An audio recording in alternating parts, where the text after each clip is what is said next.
Lá em 2 Timóteo, capítulo 4, versículo 16, o apóstolo Paulo conta uma experiência que ele teve. Na minha primeira defesa, ninguém foi a meu favor, antes todos me abandonaram. Que isto não lhe seja posto em conta. Mas o Senhor me assistiu e me revestiu de forças, para que, por meu intermédio, a pregação fosse plenamente cumprida e todos os gentios a ouvissem, e fui libertado da boca do leão. O Senhor me livrará também de toda obra maligna e me levará salvo para seu reino celestial. A Ele glória pelos séculos dos séculos. Amém. A experiência de Paulo é uma experiência longa, na verdade. Deus deu a ele um caminho árduo, difícil, que boa parte estava acompanhado, mas naquele momento completamente sozinho. E indo a Roma, a missão dele era testemunhar o evangelho no tribunal de César. Muitos irmãos estiveram juntos na jornada, assistindo diante das necessidades do apóstolo. Mas naquele momento, ele estava num tribunal, sendo julgado como réu. E os irmãos não tiveram coragem de estar junto, porque poderiam também ser vítimas daquilo que os judeus estavam maquinando contra Paulo, tentando e instigando o Império Romano contra o cristianismo, e ali, especificamente, a pessoa de Paulo. Essa experiência, ainda que singular em certo aspecto, também tem sido vivenciada por muitos cristãos em nossos dias. Há lugares, não é o caso dos irmãos pelos quais nós oramos, mas há lugares no mundo em que o país inteiro odeia o cristianismo. Não é apenas uma questão de nós não somos cristãos, é uma questão de nós não queremos cristãos. E uma vez que o cristão seja identificado, ele vai a tribunal sozinho. Não há um advogado para estar ao lado dele. Não há ninguém para defendê-lo. Porque uma nação inteira está contra um homem, uma mulher. Solitários. Eles vão ser julgados por homens ímpios. Quem os defenderá? Algo semelhante, em um grau muito inferior, pode acontecer no dia a dia de pessoas que na empresa e em outros ambientes se sentem solitárias, porque o mundo nos cerca. Sim, diante da maldade do mundo, diante até da realidade de que ainda somos pecadores, e diante das muitas perturbações de Satanás que ainda perturba, por isso em Efésios, Paulo diz que nossa luta não é contra a carne ou sangue, mas contra principados e potestades. Diante de tudo isso, quem nos defenderá? Quem é nosso advogado? Nós vamos para o texto de João, capítulo 16, dando sequência à exposição de todo o Evangelho de João. E hoje nós faremos a leitura do capítulo 16 do Evangelho segundo João.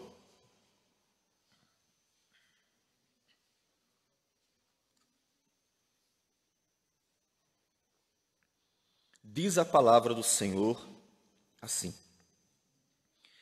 Tenho-vos dito estas coisas, para que não vos escandalizeis.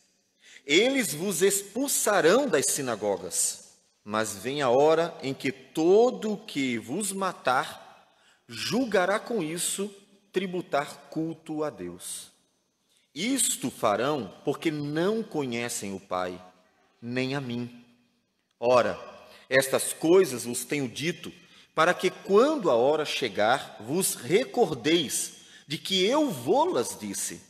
Não vô-las disse desde o princípio, porque eu estava convosco. Mas agora vou para junto daquele que me enviou. E nenhum de vós me pergunta, para onde vais?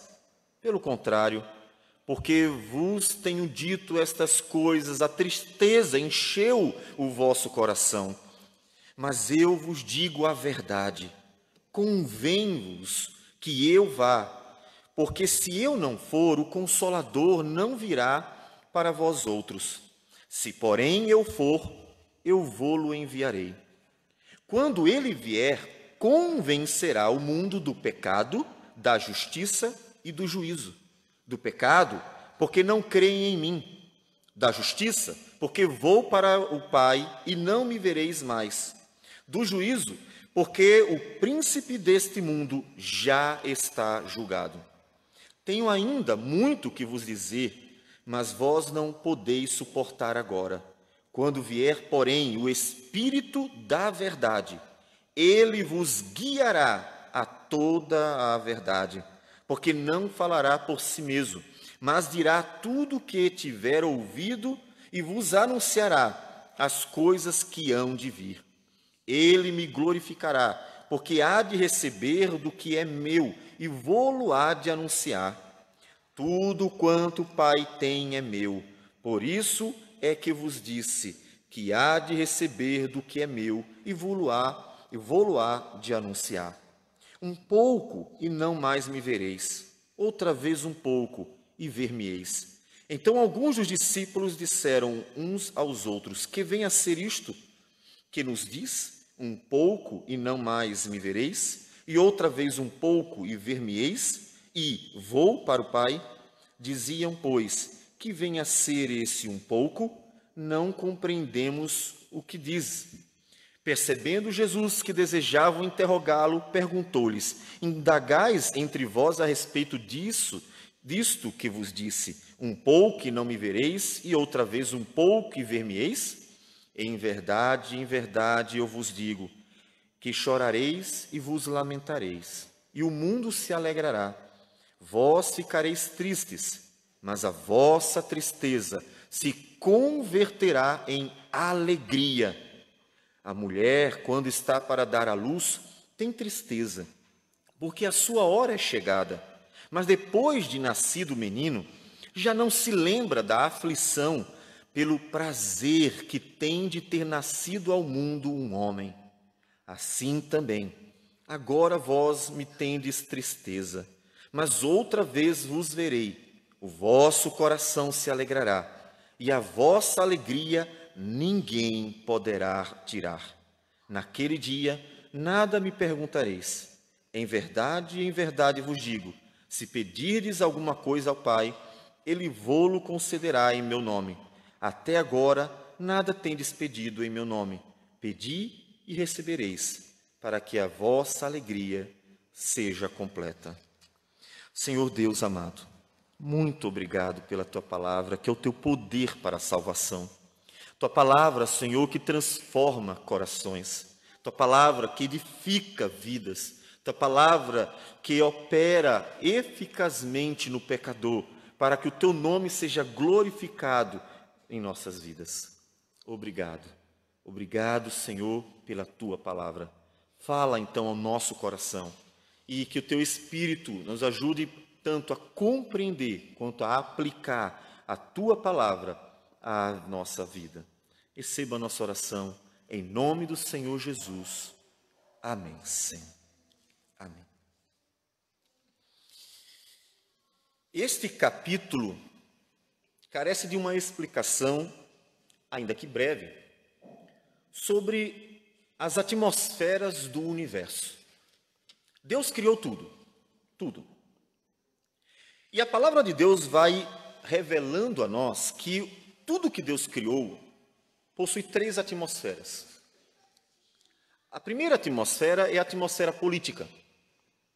E creio que todos conhecem bem, afinal das contas, se fala muito do reino.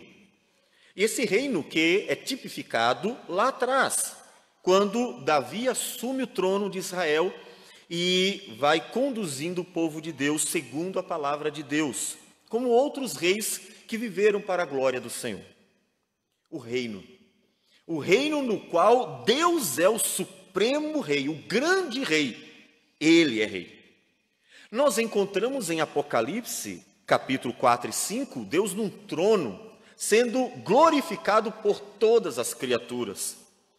No Salmo de número 2, Deus dará ao seu filho a herança das nações, porque ele é o rei. Não é outro, os imperadores dos seus tempos, mas ele é o rei. E Jesus, diversas vezes, falou do reino de Deus. Portanto, o universo é um reino, essa é uma das atmosferas. Um reino no qual Deus é rei. E todas as criaturas pertencem ao soberano. Nós somos seus súditos. Mas há também uma outra atmosfera. Uma segunda atmosfera é o templo. O templo no qual Deus é adorado pelas suas criaturas. Por exemplo, Salmo de número 57, versículo 5, nos diz o seguinte: ser exaltado, ó Deus, acima dos céus, e em toda a terra esplenda a tua glória. Aquilo que se faz no templo, no culto a Deus, que deveria ser adorado pelo seu povo no templo do Antigo Testamento, o salmista fala de uma criação inteira. A criação é um templo onde Deus é adorado, toda a criação. O Salmo 150 expressa isso muito bem, dizendo o seguinte, Salmo 150, aleluia, louvai a Deus no seu santuário. Então pensamos no templo de Israel naquela ocasião, onde Deus era adorado pelo seu povo, onde os sacrifícios eram feitos. E ele continua falando, louvai-o no firmamento, obra do seu poder. Não é apenas o santuário, não aquele templo feito por mãos de homens. O santuário no qual Deus é adorado é muito maior, é a própria criação. Por isso, todos que devem adorar a Deus, todos eles incluem todo ser que respira, louve ao Senhor. Não só os que entram ao templo de Israel, mas todo ser que respira, louve ao Senhor. Cada ser vivo adora a Deus. Deus é adorado, porque o universo criado por Ele é um grande templo, onde Deus é adorado por suas criaturas. A própria beleza da criação glorifica a Deus, que é o autor dela. Mas existe uma terceira atmosfera que está presente, muito presente no Evangelho segundo João, e aqui, principalmente, no capítulo de número 16, o tribunal. Sim, o universo não só é um reino, no qual Deus reina absoluto, o universo não só é um templo, no qual Deus é adorado por todas as suas criaturas, mas o universo também é um grande tribunal, no qual Deus é o justo juiz de tudo, e que julga, portanto, com justiça, todas as suas criaturas.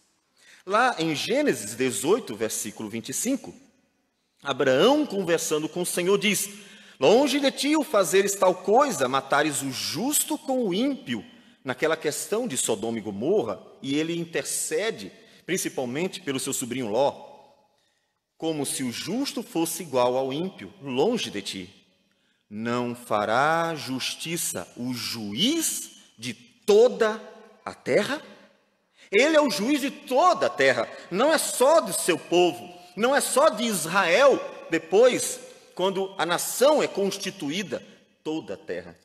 Salmo 94, versículo 2 nos diz: exalta-te, ó juiz da terra, dá pago aos soberbos. Juiz de toda a terra. Deus é o juiz de tudo, tudo de todos.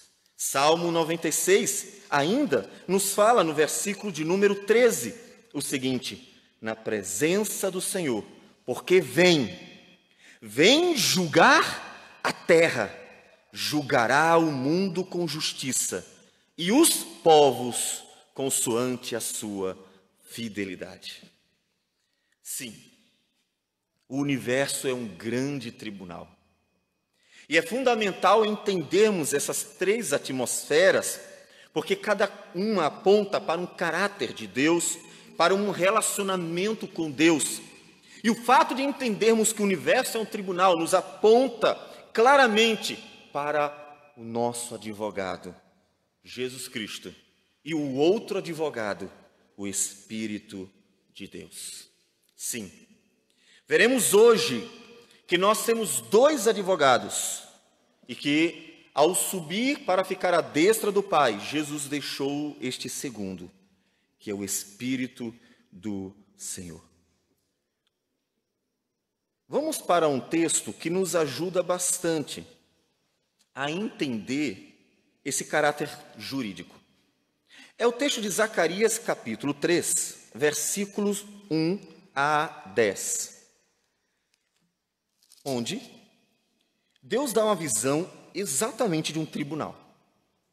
Zacarias 3, versículos de 1 a 10. Diz assim: Deus me mostrou o sumo sacerdote Josué, o qual estava diante do anjo do Senhor, e Satanás estava à mão direita dele, para se lhe opor. Observe o tribunal.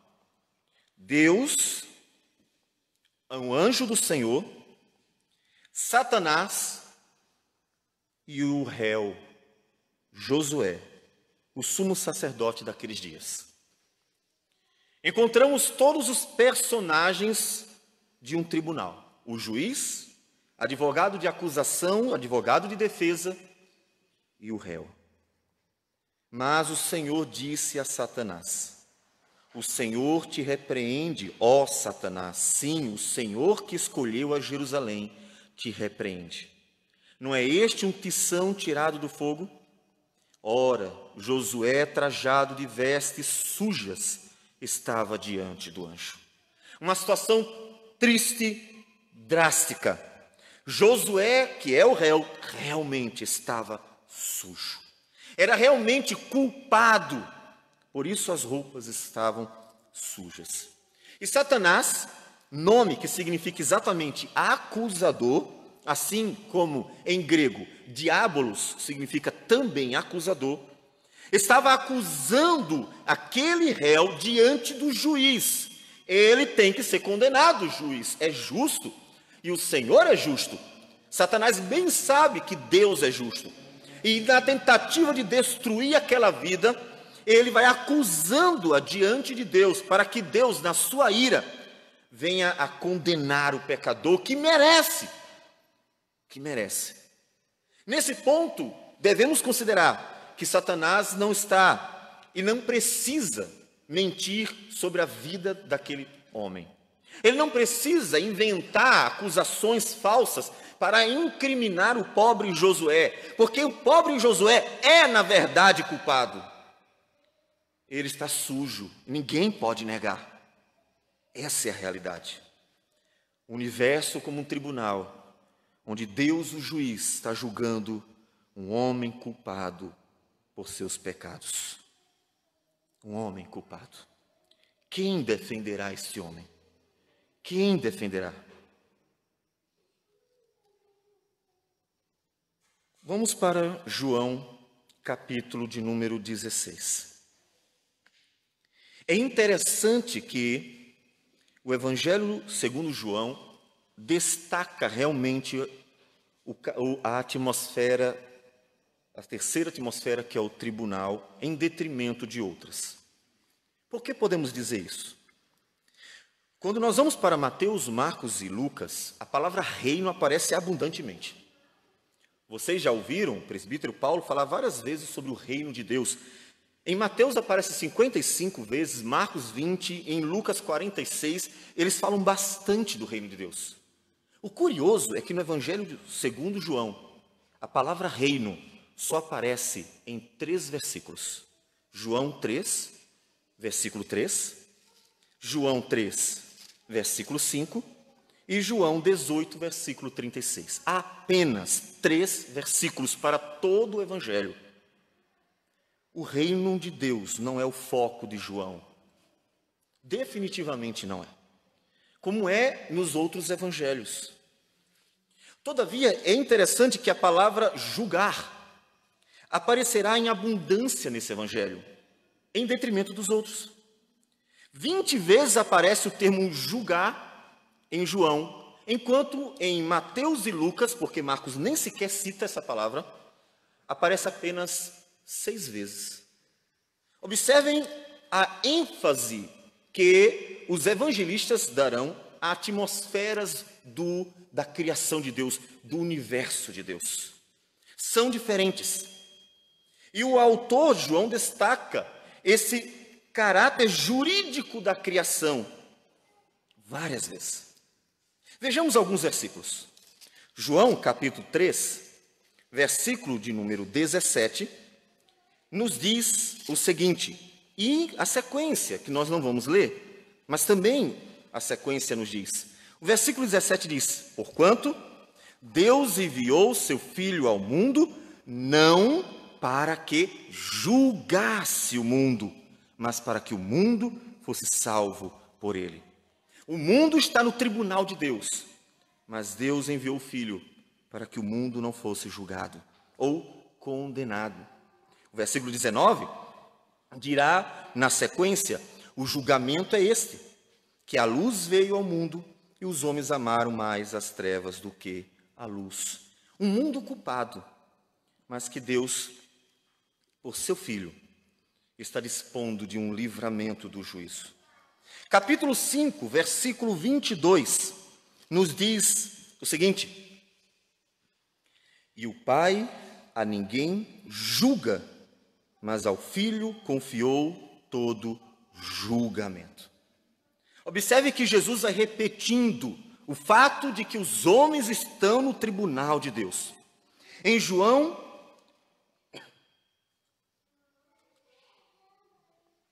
é importante a ênfase de que os homens estão no tribunal de Deus. E Jesus repete a ideia diversas vezes. Capítulo 7, versículo 24 e 51, diz, não julgueis segundo a aparência, e sim pela reta justiça. A comparação da justiça do tribunal de Deus, que se manifesta no tribunal de Deus, e a justiça dos homens que julgam apenas pela aparência. Versículo 51. Acaso a nossa lei julga um homem sem primeiro ouvi-lo e saber o que ele fez? Jesus está sendo julgado injustamente. Nem sequer deram a ele a oportunidade de se defender. Observe que João nos dá as características do tribunal e nós vamos vendo como os homens julgam e como Deus julga. Como os homens se portam no tribunal dos homens e como Deus se porta no tribunal de Deus. Capítulo 8, versículo 11 e 16. Quando Jesus está diante da mulher adúltera, condenada pelos fariseus. Muito obrigado. E diz no final daquele encontro, respondeu ela, ninguém, Senhor. Então lhe disse Jesus, nem eu tampouco te condeno. E aqui o termo é julgo. Vai e não peques mais. Versículo 16. Se eu julgo, o meu juízo é verdadeiro, porque não sou eu só, porém eu e aquele que me enviou. capítulo 12, versículo 31. Nós não estamos citando todos os versículos, mas alguns que nós selecionamos, porque são em número maior. 12, versículo 31, nos diz: chegou o momento de ser julgado este mundo, e agora o seu príncipe será expulso. E para terminar esta sequência, o final, capítulo 18, versículo 31, temos o julgamento de Jesus, que está diante de Pôncio Pilatos. E diz o texto: replicou-lhes, pois, Pilatos: tomai-o vós outros e julgai-o segundo a vossa lei. Responderam-lhe os judeus: a nós não é lícito, nos é lícito matar ninguém. Sim. A atmosfera de um tribunal é o coração do Evangelho segundo João, onde o mundo está diante do tribunal de Deus, e ao mesmo tempo este mundo que é culpado diante de Deus. Observem a situação: o mundo está diante do tribunal de Deus, é a realidade, e é culpado, não é inocente, como Josué, lá em Zacarias 3. É o mesmo mundo que, ao receber o Filho de Deus, também o coloca num tribunal. Percebem a narrativa mostrando um choque de ambientes? Porque enquanto Deus está tentando, digamos assim, poupar o mundo por meio do seu Filho, da pregação, enquanto Deus quer poupar o mundo está doidinho para matar Jesus. Enquanto o mundo que é verdadeiramente culpado é, por Deus, poupado, porque Deus está mandando o seu Filho para livrá-lo do julgamento. O mundo que é culpado está querendo matar o Filho de Deus, que é inocente, a todo custo.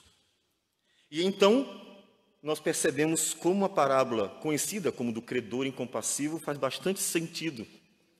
Porque, na verdade, Jesus, ele era completamente inocente, mas o mundo culpado queria condená-lo a todo custo.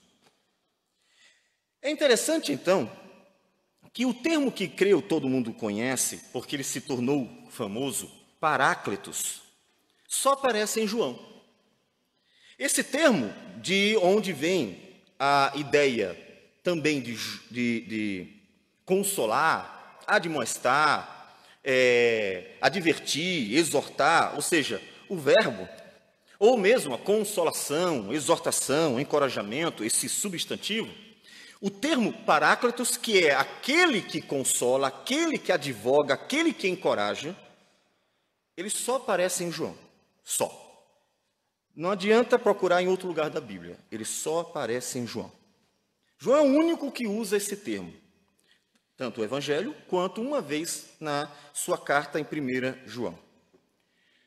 E, no entanto, João, propositadamente, devemos entender, não faz uso dos outros termos de mesma raiz, o verbo e o substantivo.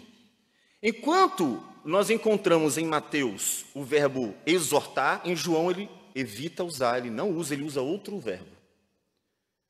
Enquanto em Marcos e Lucas nós encontramos o encorajamento, ele não usa, ele o deixa para usar outras palavras, para que o leitor seja conduzido de tal forma a um único, aqui escrito como Consolador, e nós vamos apresentar uma outra proposta de tradução, o único seja o próprio Deus. Se você precisa de um advogado, porque se sente sozinho num mundo que procura destruí-lo, condená-lo, agora você conhecerá o advogado enviado por Cristo para consolar o povo de Deus. Sim, em João, Jesus envia o advogado para estar conosco. Vamos ao texto, para então irmos compreendendo passo a passo. O texto começa dizendo assim: Tenho-vos dito estas coisas para que não vos escandalizeis. A pergunta é: que coisas? Jesus começou desde o capítulo 14 a falar da sua partida. E nós vimos no capítulo 14 que ele se referia à morte e ressurreição. Eles não entenderam. No capítulo 14, versículo 16, Jesus já antecipou dizendo: eu rogarei ao Pai e ele vos dará outro Consolador, a fim de que esteja para sempre convosco. Isso significa que há um Consolador para que ele possa enviar outro, porque Jesus é o primeiro Consolador. E Jesus começa a falar da morte dele, da partida dele, e ainda aumenta o sofrimento dos discípulos ao contar que o mundo mesmo vai perseguir os discípulos. Olha, não só eu vou partir, mas o mundo vai perseguir vocês. Que situação. Os discípulos começam a ficar tristes. O próprio Senhor Jesus diz. Veja que na sequência Jesus conta alguns detalhes. Eles vos expulsarão das sinagogas, mas vem a hora em que todo que vos matar julgará com isso tributar culto a Deus.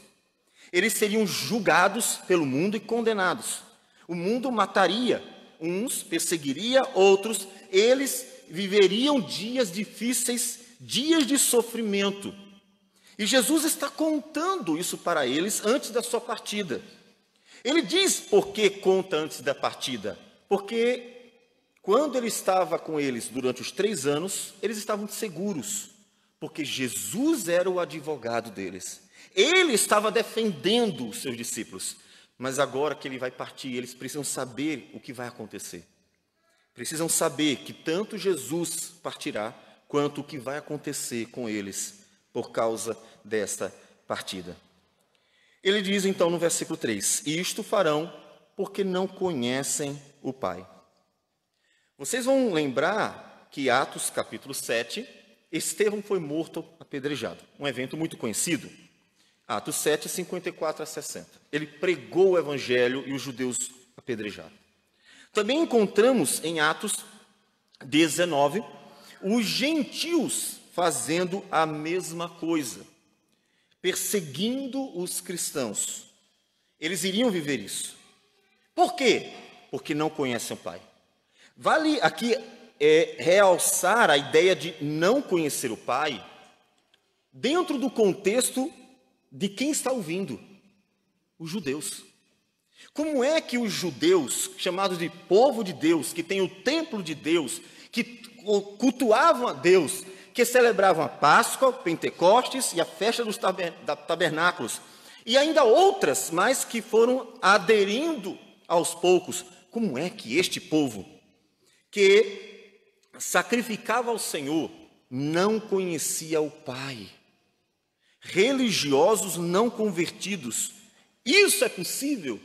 Jesus mostra claramente, sim. Isso já serve para nós de advertência. Como está a nossa relação com Deus? Vivemos numa época em que o cristianismo se acomodou a ritos e apenas a ritos. Eles se tornaram formas aparentes e as pessoas se alimentam deles.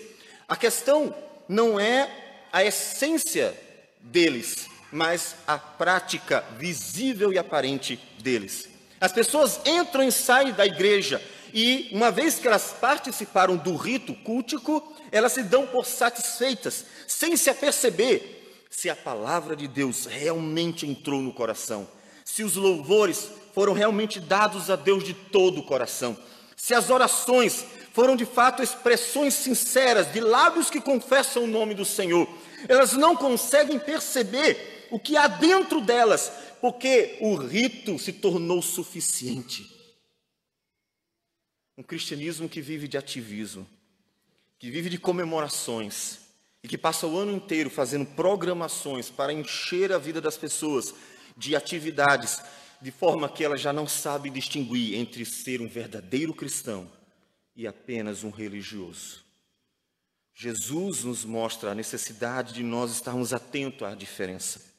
Porque aqueles judeus que eram sacerdotes, que eram levitas, que ofereciam a Deus o culto como responsáveis por isto, que ensinavam a palavra de Deus nas sinagogas, por sinal.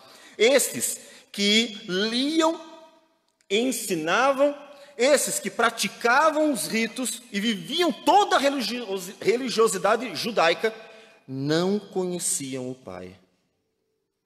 Veja que Deus não quer um povo que vive apenas o ambiente onde Deus manifesta o conhecimento da sua palavra, mas um povo que vive um relacionamento com Deus dentro deste ambiente. O que Deus quer não é que você esteja aqui apenas. O que Deus quer não é que você apenas entre. O que Deus quer é que você viva com Ele e para Ele. Observe a diferença nas palavras de Paulo em Gálatas capítulo 2, versículo 20. Logo, já não sou eu quem vive, mas Cristo vive em mim. E esse viver que agora tenho na carne, vivo pela fé no Filho de Deus, que me amou e a si mesmo se entregou por mim. O que Deus quer não são pessoas seguindo aquilo que vai sendo proposto apenas, mas pessoas que andem com Ele, que o amem, que vivam um relacionamento onde realmente Deus é amado de todo o coração, de toda a alma e de toda a força. Lembram? Primeiro mandamento. Deuteronômio 6:5. Primeiro mandamento é amar a Deus de todo o coração. O primeiro mandamento não é estar numa igreja apenas. O primeiro mandamento não é participar do culto apenas. O primeiro mandamento não é viver dentro de uma atmosfera religiosa apenas. O primeiro mandamento é amar a Deus de todo o coração. Este é o primeiro mandamento. Porque dele virão todos os outros. Tanto que Jesus disse, destes 2 mandamentos, porque ele cita o amor ao próximo também, depende toda a lei. Afinal das contas, se você veio para estar aqui e não o adora a Deus de todo o seu coração, com amor, você está correndo um sério risco. É que você está realmente apenas de corpo presente. O que isso mudará na sua vida? O que Deus receberá deste apenas aparente culto? Eles eram apenas religiosos. E Jesus segue no versículo 4 dizendo, ora, estas coisas vos tenho dito para que, quando a hora chegar, vos recordeis de que eu vô-las disse. Não vô-las disse desde o princípio, porque eu estava convosco. Eu estou dizendo agora, para que vocês não se escandalizem, para que vocês lembrem que tudo isto está previsto. A morte de Cristo não é uma estratégia de Satanás que deu certo. A morte de Cristo não é uma obra do acaso. A morte de Cristo não é uma desventura. A morte de Cristo é um plano de Deus. E então ele avisa, olha, vai acontecer, para que vocês, quando acontecer, lembrem. E então confiem em mim. Confiem. Há uma aplicação necessária que estamos sempre fazendo menção, tendo em vista que a própria fé em nossos dias, ela é muito débil, muito frágil. A palavra confiança, ela quase que sai de nossos dicionários. Nós cremos sem confiar. Nós apresentamos a nossa fé com muitas dúvidas. Jesus quer que eles confiem, que eles se sintam tranquilos diante do que vai acontecer, porque Deus havia dito que ia acontecer. Não tem nada fugindo do controle. O mundo nunca fugirá do controle, porque Deus continua sendo Deus. Então ele avisa para eles. E qual é o problema? Que eles não estão entendendo. Agora vou para junto daquele que me enviou, e nenhum de vós me pergunta, para onde vais? Pelo contrário, porque vos tenho dito estas coisas, a tristeza encheu o vosso coração.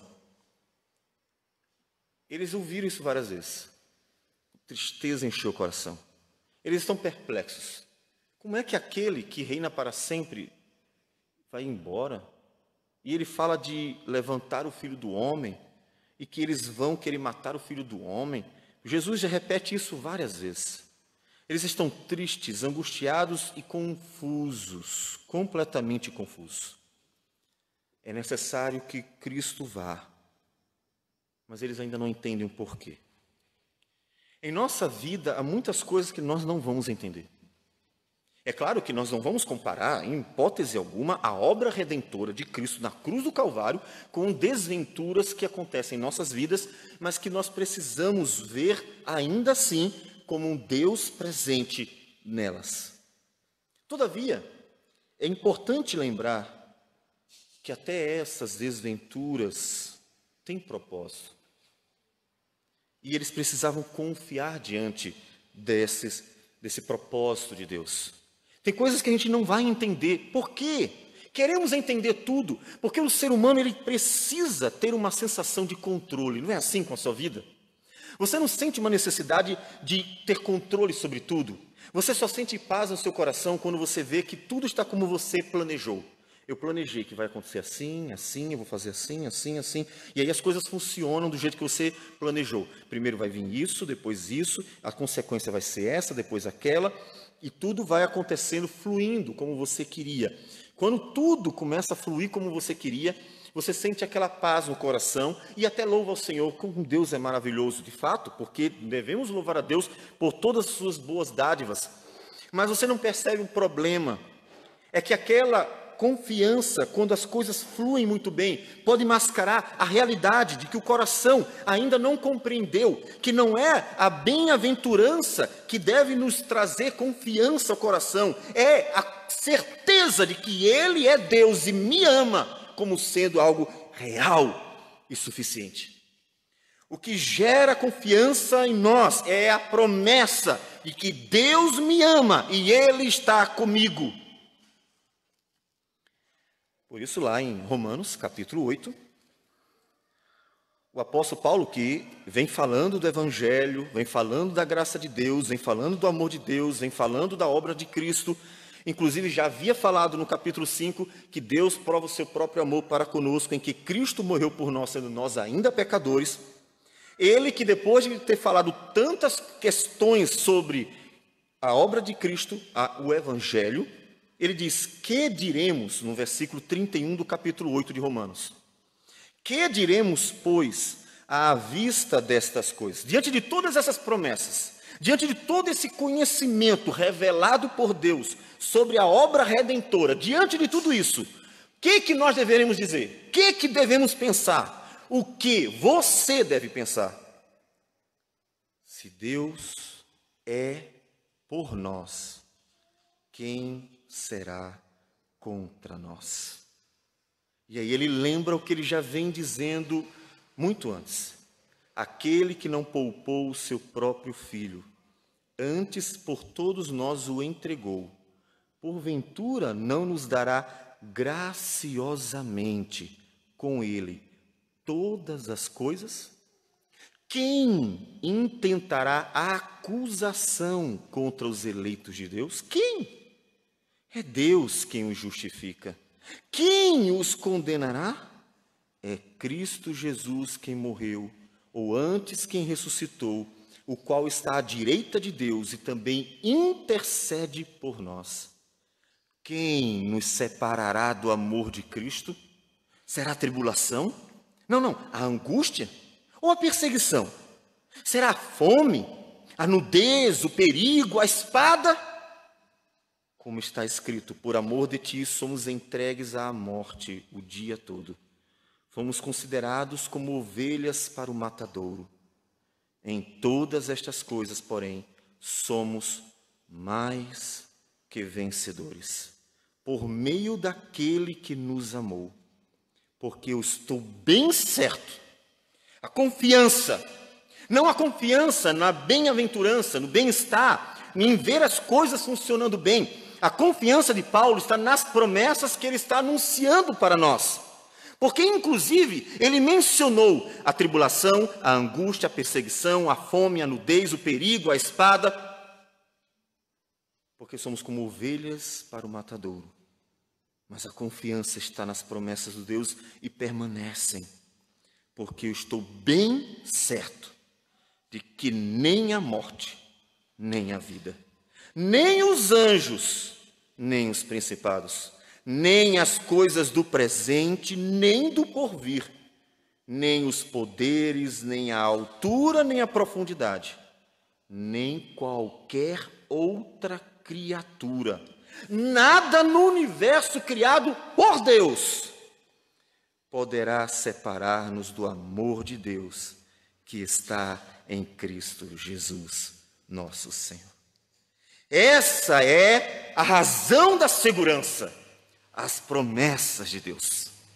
E eles deveriam aprender a confiar em Deus, mesmo quando tudo estivesse contrário, turbulento, como foram as ocasiões em que eles, navegando no mar da Galileia, viram o mar turbulento, tentando tirar-lhes a vida. Mas Cristo repreende a tempestade, anda pelas águas, acalma o mar e mostra para eles que a sua presença basta. Foi por isso que o outro Consolador não foi enviado, o outro advogado, porque ele estava presente para protegê-los e eles não precisavam temer nada. Mas naquele momento, eles precisavam saber que coisas ruins aconteceriam, mas tudo isso para se cumprir a vontade de Deus. Coisas ruins acontecem em nossas vidas, mas tudo isso para cumprir a vontade de Deus. Coisas ruins acontecem com os cristãos que estão sendo perseguidos e até mortos em muitos países, enquanto nós dormimos em berço esplêndido. Mas tudo isso para glorificar o nome de Deus, de tal modo que a igreja é conclamada a confiar quando tudo conduz para o medo, quando tudo quer nos tirar a confiança. Eles estavam cheios de tristeza. Versículo 4 diz: a tristeza encheu o vosso coração. Melhor, 6. Versículo 6. Mas, continua, versículo 7, Jesus dizendo: eu vos digo a verdade. A verdade é essa. A verdade é a cruz para onde ele iria. A verdade é que ele veio para morrer em nosso lugar. É necessário que eles saibam a verdade, o que vai acontecer, que ele irá para junto do Pai, morte e ressurreição. Essa é a verdade. Porque se eu não for, o Consolador não virá para vós outros. Se, porém, eu for, eu vou-lo enviarei. Lembre-se do que eu disse. A palavra Consolador só aparece em João. E, inclusive, só aqui. Observe, a primeira ocasião é o capítulo 14, versículo 16, que nós já lemos. E eu rogarei ao Pai, e ele vos dará outro Consolador, a fim de que esteja para sempre conosco. Depois, no versículo 26 do capítulo 14, mas o Consolador, o Espírito Santo, a quem o Pai enviará em meu nome, esse vos ensinará todas as coisas e vos fará lembrar de tudo o que vos tenho dito. Em seguida, no capítulo de número 15, Jesus diz no versículo 26, quando, porém, vier o Consolador, que eu vos enviarei da parte do Pai, o Espírito da verdade, que dele procede, esse dará testemunho de mim. E a quarta vez e última no Evangelho segundo João, a quinta vez é só na carta de João, ele diz, versículo 7 do capítulo 16, mas eu vos digo a verdade, convém-vos que eu vá, porque se eu não for, o Consolador não virá para vós outros. Se, porém, eu for, eu vou-lo enviarei. O Consolador. Não temos, portanto, muitos textos para comparar, mas nós temos tanto a sequência deste texto, quanto um outro texto, que é na carta de João, que nos ajuda a entender o que ele quer dizer com essa palavra Paráclitos. Será que é a ideia de alguém que no momento que você está triste, vem e bate no teu ombro e diz assim, meu irmão, calma, fica tranquilo, vai dar tudo certo. Aquela pessoa que está disposta para confortar em momentos difíceis. Só que pessoas que podem confortar-nos em momentos difíceis, não significa que podem resolver os momentos difíceis. Quando você estiver diante de um tribunal, como Paulo esteve, o Consolador poderá animar o seu coração pela certeza de que ele está ali dizendo: tenha calma, as coisas vão dar bem, vão dar certo. Mas só que naquele momento você não precisa de uma pessoa apenas para consolar e dizer: tenha calma, eu vou estar do seu lado para chorar com você, para sofrer com você. Nós precisamos de um advogado.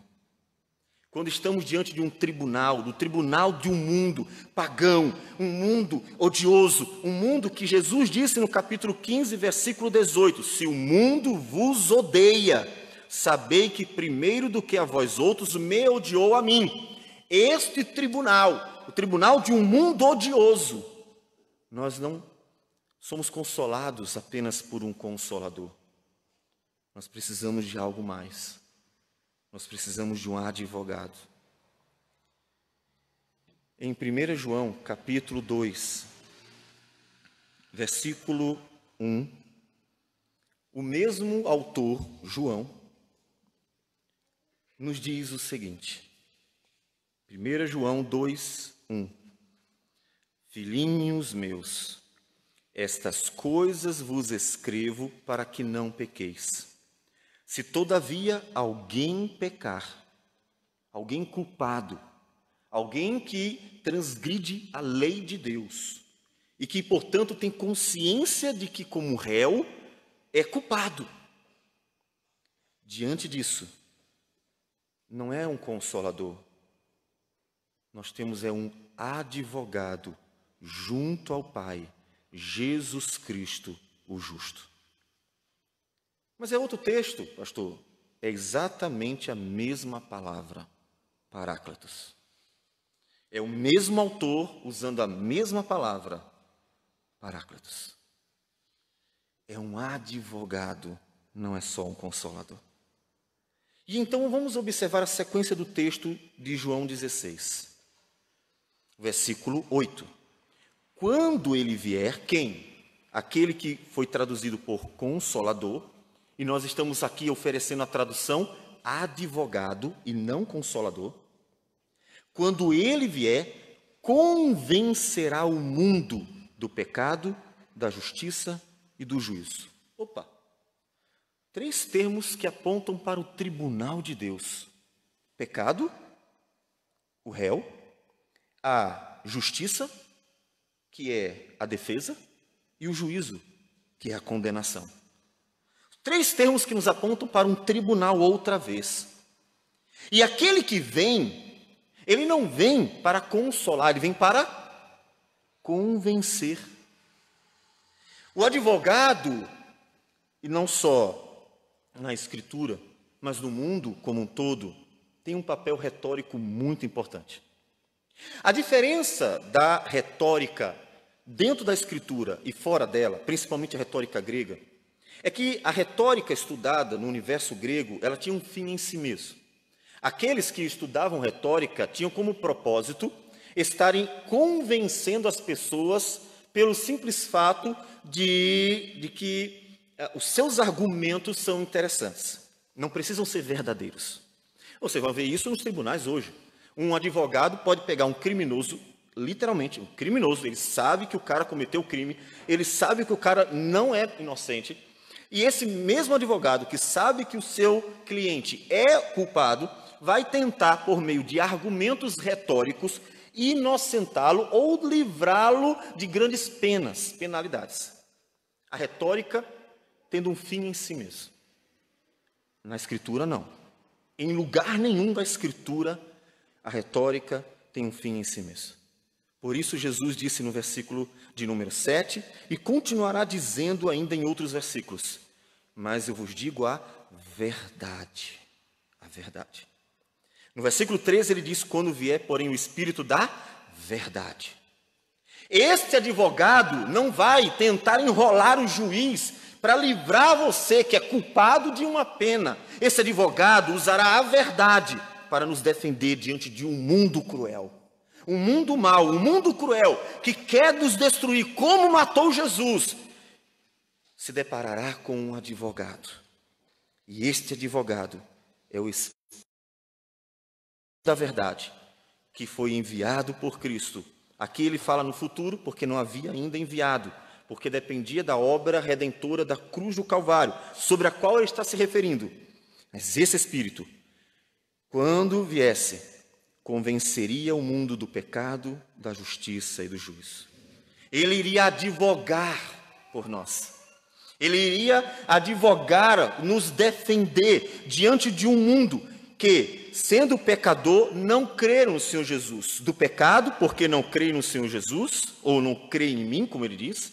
Da justiça, porque vou para o Pai, ou seja, a crucificação, a obra redentora, a justiça do justo e justificador Jesus. E do juízo, porque o príncipe deste mundo já está julgado, ou seja, do juízo divino sobre os seus inimigos, o verdadeiro juízo. Como nós mencionamos para vocês, o verbo julgar, usado inúmeras vezes, para nos mostrar que o universo é um grande tribunal divino. Diante de um mundo mau, não estamos sozinhos. Sim, meu irmão. O mundo é mau. Sim, meu irmão. Muitas vezes os homens nos deixarão, nos abandonarão. Até Paulo viveu isso. Jesus, que foi para a cruz, foi sozinho.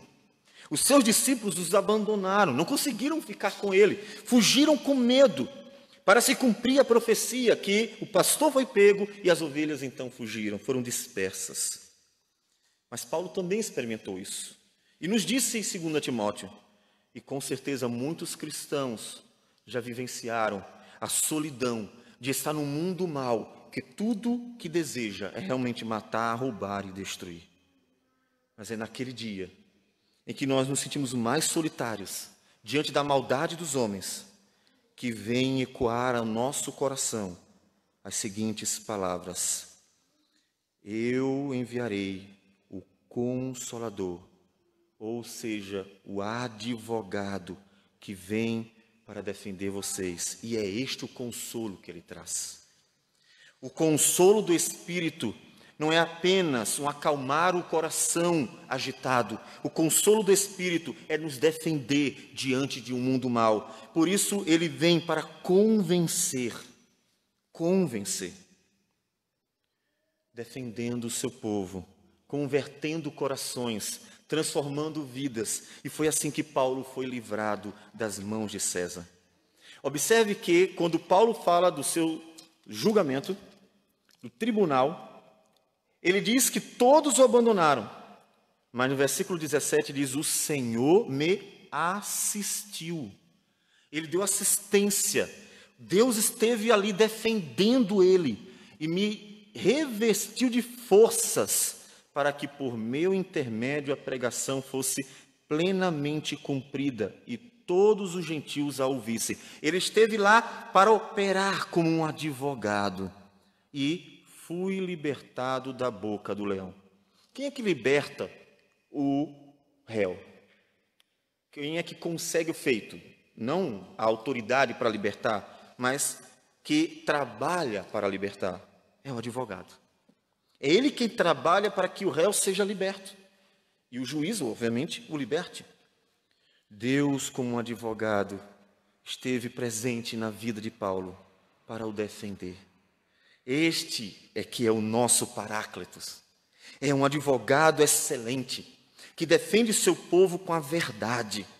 Sim, versículo 13 segue. Quando vier, porém, o Espírito da verdade, não apenas aquele que fala, mas aquele que fala a verdade, ele vos guiará a toda a verdade.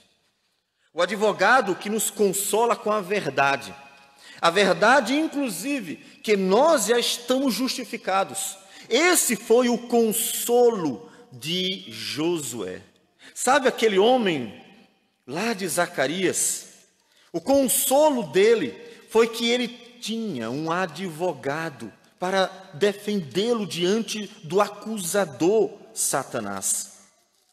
Seguindo para o texto de Zacarias, outra vez, ou voltando para ele, diz no versículo de número 4, Tomou o anjo, que é o advogado que estava defendendo Josué, a palavra e disse aos que estavam diante dele: tirai-lhe as vestes sujas. A Josué disse: eis que tenho feito que passe de ti a tua iniquidade, e te vestirei de finos trajes. Este é o consolador verdadeiro. Este é o consolo que nós precisamos diante dos nossos pecados, porque você é pecador.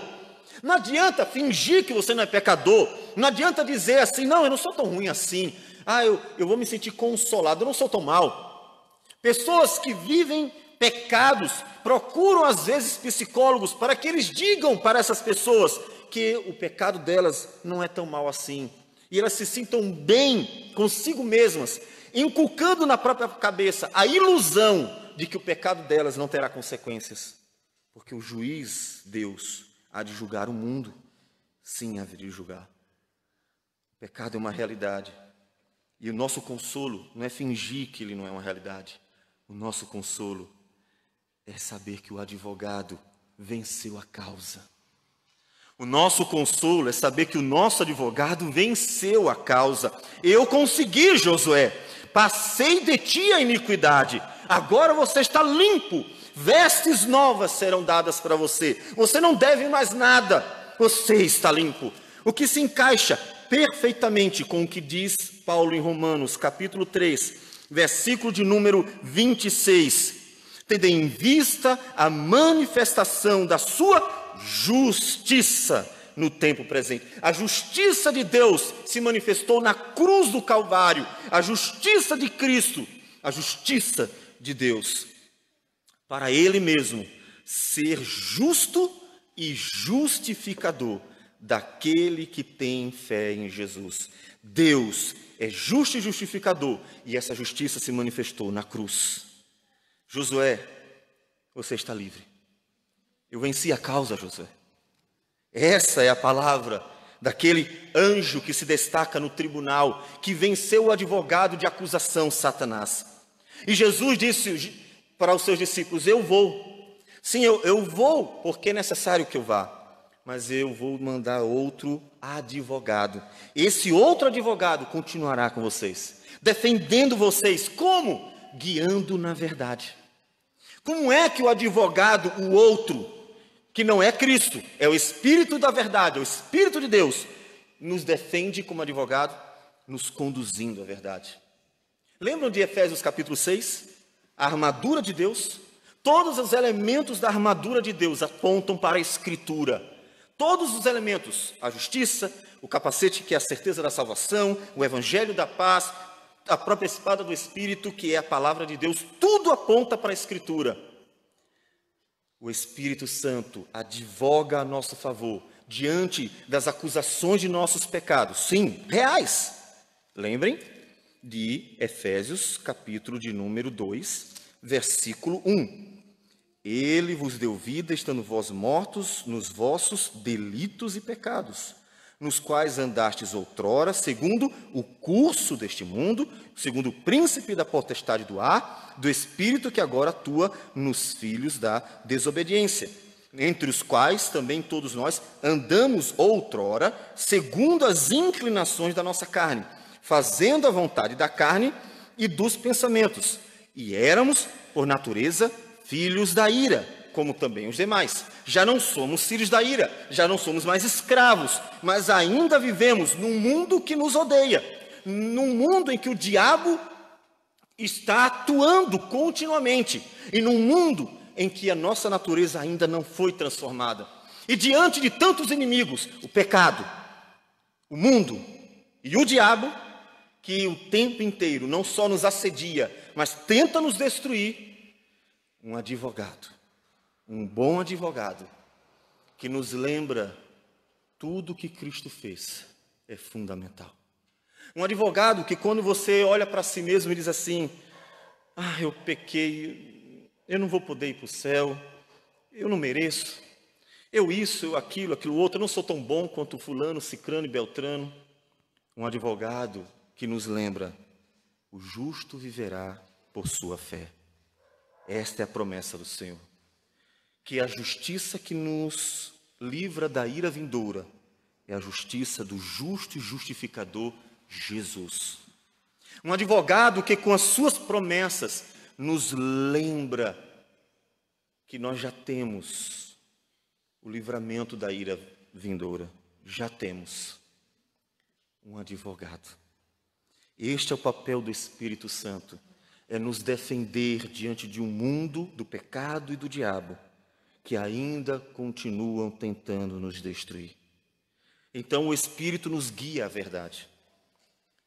Por isso, precisamos conhecer a Bíblia. Meu irmão, você quer que o Espírito Santo advogue em seu favor, que ajude você nas suas lutas, nas suas crises, nas suas angústias, diante dos momentos em que você se sente a pior pessoa do mundo, e diante das acusações, diante das lutas contra o próprio mundo, diante das tentativas de Satanás e as tentações de Satanás, você quer? Então você precisa ler a palavra dos grande e justo juiz, por meio da qual o advogado defende a sua vida.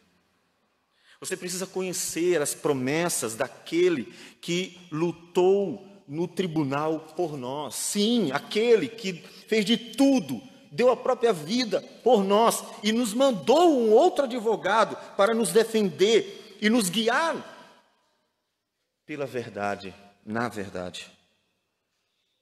Porque é por meio dela que ele vai confortar o seu coração. É por meio do conhecimento da verdade que esse advogado vai fazer você se sentir tão bem nos dias em que você estiver sendo acusado de tudo. Que vai fazer você se sentir seguro nos dias em que for ameaçado de qualquer forma. Que vai fazer você ser forte nos dias em que você for tentado de todos os jeitos. Porque esse advogado nos conduz na verdade, pela verdade. Então você precisa conhecê-la. Você precisa mergulhar nela. Você está lendo a Bíblia? O quanto você lê a Bíblia? Quanto tempo você gasta com ela? Como você será confortado pela verdade se você nem conhece a verdade? É preciso conhecê-la para ser confortado, para ser verdadeiramente consolado pelo nosso advogado, o Espírito de Deus. Observe que assim como Jesus diz no final que vocês pedirão e receberão, também tem uma relação com esse advogado.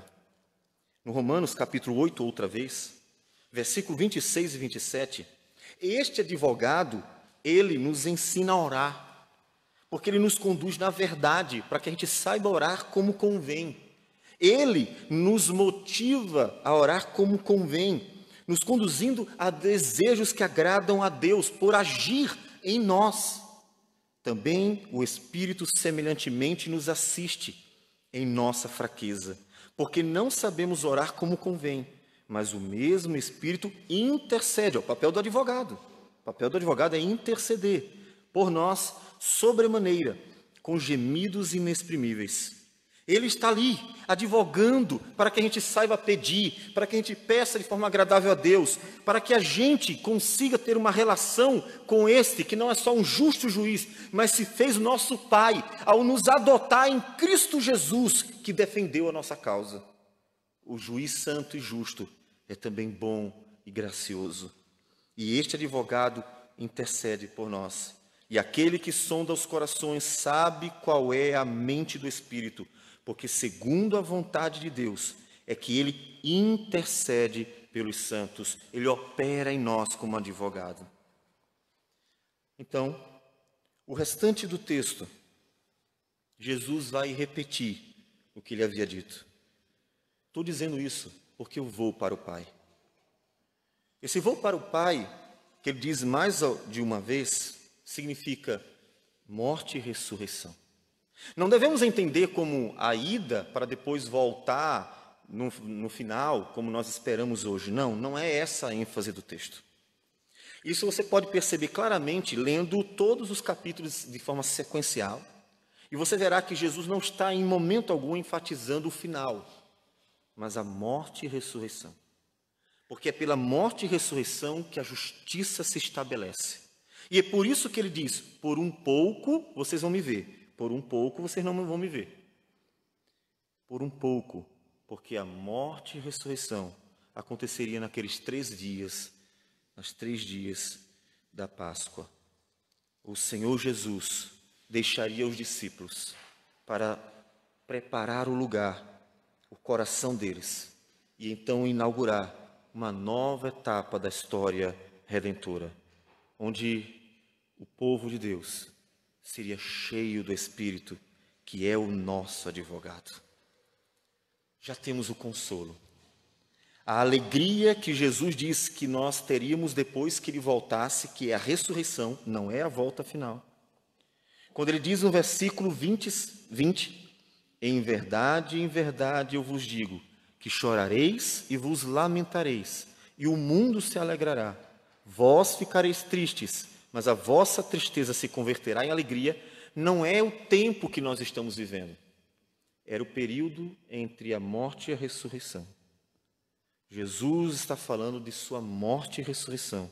Portanto, é este período, é sobre ele que ele se refere. Porque a alegria do Senhor não poderia e não deve ser associada à sua volta. E esse é um grande erro hermenêutico que tem implicações drásticas. Porque às vezes o cristão está triste, angustiado, porque a vida está difícil, e aí ele pensa se consolando. Ah, mas Jesus um dia vai voltar, então eu vou ficar alegre. Bom, legal, interessante. Todavia, insuficiente. Porque todos os anos de sua vida você vai ficar triste. E Deus, em momento algum, disse que a nossa vida deveria ser triste. Não. Filipenses capítulo 4, e não só capítulo 4, mas outros momentos, Paulo diz, alegrai-vos no Senhor. Outra vez vos digo, alegrai-vos. Mais de uma vez em Filipenses, Paulo, que está preso, tem razão de sobra para ficar triste pela condição em que ele está vivendo no momento. Ele diz, alegrai-vos sempre, sempre, sempre. Não é no momento, sempre no Senhor.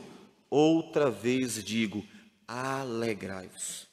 Mas como eu posso me alegrar se Jesus disse que eu vou chorar e lamentar e a minha alegria está reservada para o novo céu e a nova terra? Não foi isso que Jesus disse. Jesus não disse que vamos viver uma vida amarga e atribulada e angustiada e cheia de lágrimas e só vamos nos alegrar quando Jesus voltar. A volta dele é a ressurreição. E por isso Paulo aplica a interpretação correta do texto para a vida dos filipenses e até mesmo a dele, que estando preso, está alegre no Senhor. Você não vê Paulo triste. Não importa as circunstâncias, Paulo sempre estava feliz. Por quê? Porque Jesus já havia ressuscitado. O Espírito da verdade, o outro advogado, já havia sido enviado. E ele, como disse em Gálatas 2:20, repito, Cristo vive em mim. Como posso ficar triste quando o Filho de Deus vive em mim? Como posso ficar triste quando o Espírito de Deus vive em mim? Porque eu faço parte do povo de Deus, chamado também de santuário do Deus vivo. Deus nos conduziu à alegria. E essa alegria está nele. Assim também agora, vós tendes tristeza, mas outra vez vos verei, o vosso coração se alegrará, e a vossa alegria ninguém poderá tirar. Me diga, se a ênfase fosse a volta de Jesus, para que falar que ninguém vai tirar a alegria deles? O novo céu, a nova terra não vai ter problema?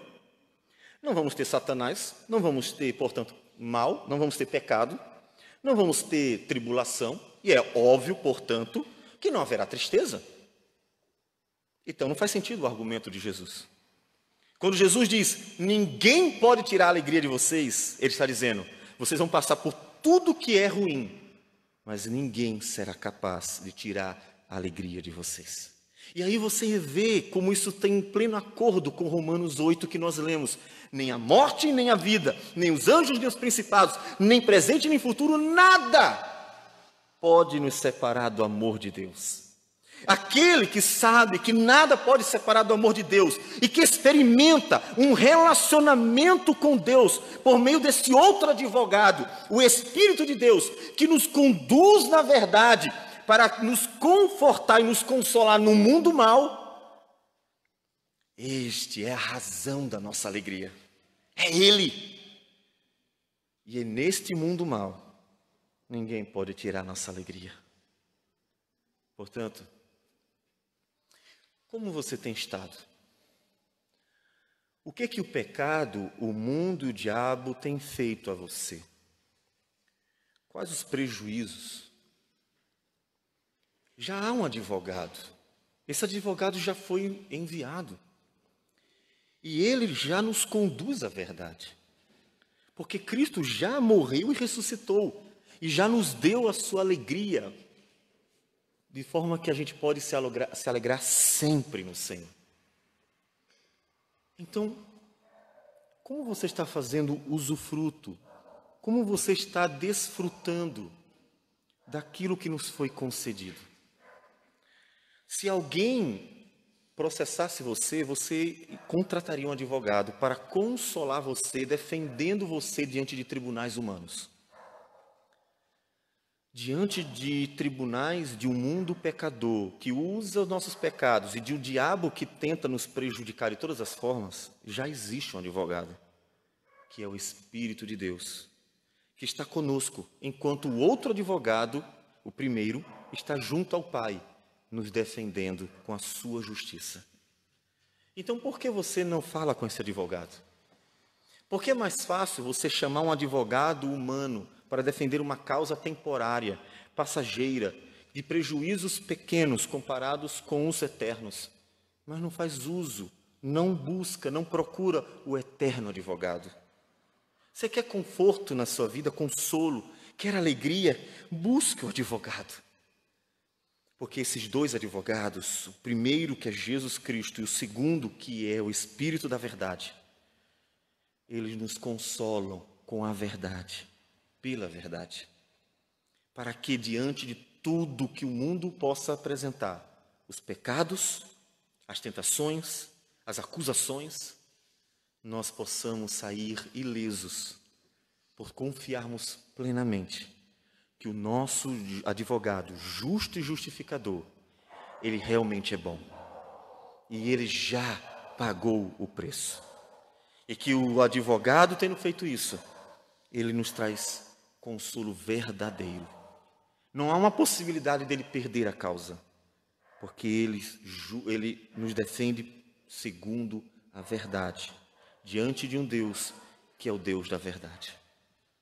Portanto, meu amado irmão, se você se sentia sozinho, solitário, ou se algum momento da vida foi assim, saiba que não tem por que viver assim. O nosso advogado, ele é bom e ele realmente tem interesse em nos defender a causa. Recorra para ele. Viva uma vida de oração para que você desfrute de uma relação com ele.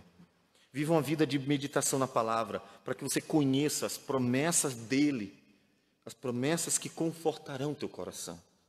Para que o seu consolo não seja passageiro ou movido por emoções passageiras ou momentos de atividades passageiras, mas seja um consolo permanente.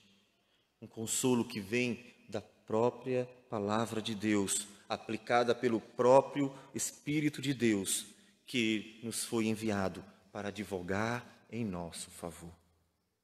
Não há porque temos tristezas, quando na verdade já temos um advogado que garantiu a nossa alegria junto ao Senhor, defendendo a nossa causa.